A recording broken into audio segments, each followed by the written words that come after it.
In this video, I am going to show you how to set up direct deposit on Chime. First, ensure you have your Chime account set up and that you're logged into the Chime app on your mobile device. If you don't have an account yet, download the Chime app from the App Store or Google Play Store and follow the prompts to create your account. Once you're in the app, tap on the Move Money option at the bottom of the screen. Then select Direct Deposit. Here you'll find the necessary information to set up your direct deposit, including your Chime account number and routing number. Next, you'll need to provide this information to your employer or the institution sending you payments. You can typically do this through your employer's payroll system or by submitting a direct deposit form. Make sure to enter your Chime account and routing numbers accurately to avoid any issues.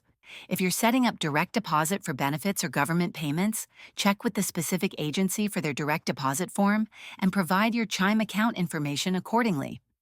Once you've submitted your direct deposit information, it may take 1 to 2 pay cycles for the direct deposit to take effect.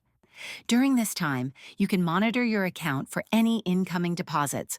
Once everything is set up, you'll receive your payments directly into your Chime account, allowing you to access your funds quickly without waiting for checks to clear. If this video helped you, please like and subscribe to the channel.